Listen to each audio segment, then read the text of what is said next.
Praise the Lord. നെഹമ്യാവിൻ്റെ പുസ്തകം 11-ാം അധ്യായം അതിൻ്റെ 1 മുതൽ 36 വരെയുള്ളതായ വേദവാക്യങ്ങൾ. ജനത്തിൻ്റെ പ്രഭുക്കന്മാർ യെരൂശലേമിൽ പാർത്തു. ശേഷം ജനം 10 പേരിൽ ഒരാളെ വിശുദ്ധ നഗരമായ യെരൂശലേമിൽ പാർക്കേണ്ടതിന് കൊണ്ടുവരുവാനും 9 പേരെ മറ്റു പട്ടണങ്ങളിൽ പാർപ്പിപ്പാനും തക്കവണ്ണം ചീട്ടിട്ടു. എന്നാൽ യെരൂശലേമിൽ പാർപ്പാൻ സ്വമേധയാ സംബന്ധിച്ച എല്ലാവരെയും ജനം അനുഗ്രഹിച്ചു. യെരൂശലേമിൽ പാർത്ത സംസ്ഥാന തലവന്മാർ ഇവരാകുന്നു: യഹൂദാ നഗരങ്ങളിൽ ഇസ്രായേലിലും പുരോഹിതന്മാരും ലേവ്യരും ദേവാലയദാസന്മാരും ശലോമോൻ്റെ ദാസന്മാരുടെ മക്കളും ഓരോരുത്തൻ താന്താൻ്റെ പട്ടണത്തിലും അവകാശത്തിലും പാർത്തു. യെരൂശലേമിൽ ചില യഹൂദ്യരും ബെന്യാമീന്യരും പാർത്തു. യഹൂദ്യർ ആരെല്ലാമെന്നാൽ, പേരസിൻ്റെ പുത്രന്മാരിൽ മലേലിൻ്റെ മകനായ അമര്യാവിൻ്റെ മകനായ സക്കരിയാവിൻ്റെ മകനായ ഉസിയാവിൻ്റെ മകൻ അഥായാവും ശിലോന്യൻ്റെ മകനായ സക്കരിയാവിൻ്റെ മകനായ യോയാരീബിൻ്റെ മകനായ അദായാവിൻ്റെ മകനായ അസായാവിൻ്റെ മകനായ കൊൽഹോസയുടെ മകനായ ബാരൂക്കിൻ്റെ മകൻ മയസയാവും തന്നെ. യെരൂശലേമിൽ പാർത്ത പേരസിൻ്റെ മക്കൾ ആകെ 468 പരാക്രമശാലികൾ.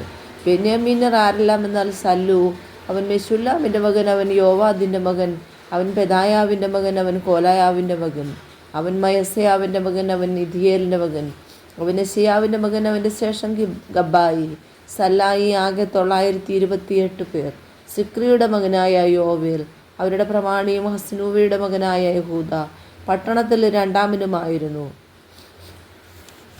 പുരോഹിതന്മാരിൽ യോയിരീബിൻ്റെ മകനായ യദായാവും യാക്കീനും അഹീത്തൂബിൻ്റെ മകനായ മെരായോത്തിൻ്റെ മകനായ സാദോക്കിൻ്റെ മകനായ മെശുല്ലൂമിൻ്റെ മകനായ ഹിൽക്കിയാവിൻ്റെ മകനായി ദേവാലയ പ്രഭുവായ സെരായാവും ആലയത്തിൽ വേല ചെയ്തു വന്ന അവരുടെ സഹോദരന്മാർ 822 പേരും. മൽക്കിയാവിൻ്റെ മകനായ പശ്കൂരിൻ്റെ മകനായ സക്കരിയാവിൻ്റെ മകനായ ഹംസിയുടെ മകനായ ബെലല്യാവിൻ്റെ മകനായ യോരഹാമിൻ്റെ മകൻ ആദായാവും ഭവനത്തലവന്മാരായ അവൻ്റെ സഹോദരന്മാർ 242 പേരും. ഇമ്മേരിൻ്റെ മകനായ മെശീലോമത്തിൻ്റെ മകനായ അക്സായിയുടെ മകനായ അസ്രേലിൻ്റെ മകനായ അമാശോസിയോയും അവരുടെ സഹോദരന്മാരായ 128 പരാക്രമശാലികളും. ഇവരുടെ പ്രമാണി ഹഗദോലിൻ്റെ മകനായ സബ്ദിയേൽ ആയിരുന്നു. ലേവ്യരിൽ ബുന്നിയുടെ മകനായ ഹശബ്യാവിൻ്റെ മകനായ അസ്രിഖ്യാമിൻ്റെ മകനായ അസ്ബുവിൻ്റെ മകനായ ശെമയ്യാവും ലേവ്യരുടെ തലവന്മാരിൽ ദേവാലയത്തിൻ്റെ പുറമെയുള്ള വേലയ്ക്ക് മേൽവിചാരകനായിരുന്ന ശബത്തായിയും യോസബാദും ആസാഫിൻ്റെ മകനായ സഫ്തിയുടെ മകനായ മീഖയുടെ മകനായി പ്രാർത്ഥനയിൽ സ്തോത്രം ആരംഭിക്കുന്ന തലവനായ മഥന്യാവും രണ്ടാമനവൻ്റെ സഹോദരന്മാരിൽ ഒരുത്തനായ ബക്ബൂക്യാവും യദൂദിൻ്റെ മകനായ ഗലാലിൻ്റെ മകനായ ശമ്മൂവയുടെ മകൻ അബ്ദായും തന്നെ. വിശുദ്ധ നഗരത്തിലുള്ള ലേവ്യർ ആകെ 284 പേർ. വാതിൽ കാവൽക്കാരായ അക്കൂബും തൽമോനും വാതിലുകൾക്കരികെ കാക്കുന്ന അവരുടെ സഹോദരന്മാർ 172 പേർ. ശേഷം ഇസ്രായേലരും പുരോഹിതന്മാരും ലേവ്യരും യഹൂദാ നഗരങ്ങളിലൊക്കെയും ഓരോരുത്തൻ താന്താൻ്റെ അവകാശത്തിൽ പാർത്തു. ദേവാലയദാസന്മാരോ ഓഫേലിൽ പാർത്തു. സീഹയും ഗിസ്പയും ദേവാലയദാസന്മാരുടെ പ്രമാണികളായിരുന്നു. ദേവാലയത്തിലെ വേലയ്ക്ക് യെരൂശലേമിലുണ്ടായിരുന്ന ലേവ്യരുടെ പ്രമാണി അസഫ്യരായ സംഗീതക്കാരിൽ ഒരുത്തനായി മീഖയുടെ മകനായ മഥന്യാവിൻ്റെ മകനായ ഹസ്ബ്യാവിൻ്റെ മകനായ ബാനിയേൽ മകൻ ഉസ്സി ആയിരുന്നു. സംഗീതക്കാരെക്കുറിച്ച് രാജാവിൻ്റെ ഒരു കൽപ്പനയും അവരുടെ നിത്യച്ചെലവ് വകയ്ക്ക് ഒരു നിയമവും ഉണ്ടായിരുന്നു. യഹൂദയുടെ മകനായ സേരഹിൻ്റെ പുത്രന്മാരിൽ മെശസബലിൻ്റെ മകനായ പെദഹ്യാവ് ജനത്തെ സംബന്ധിച്ച എല്ലാ കാര്യങ്ങൾക്കും രാജാവിൻ്റെ കാര്യസ്ഥനായിരുന്നു.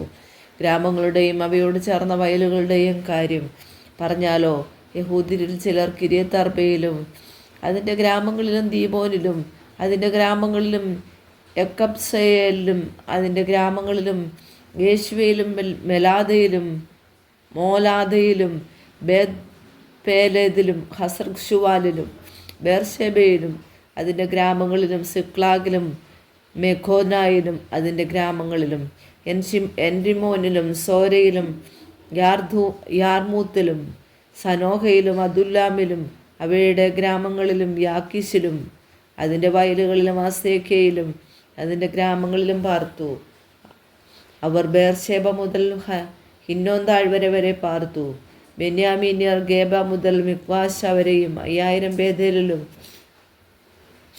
അവയുടെ ഗ്രാമങ്ങളിലും അനാദോത്തിലും നോബിലും അനന്യാവിലും ഹാസോരിലും രാമയിലും ഗിദ്യാമയിലും ഖാദീദിലും സെബോയിമിലും നെബല്ലാത്തിലും ലോദിയിലും ശില്പികളുടെ താഴ്വരയായ ഓനോവിലും പാർത്തു. യഹൂദയിലുണ്ടായിരുന്ന ലേവിയരുടെ ചില കൂറുകൾ ബെന്യാമീനോട് ചേർന്നിരുന്നു. ഈ വചനങ്ങളാൽ ദൈവം എല്ലാവരെയും അനുഗ്രഹിക്കട്ടെ.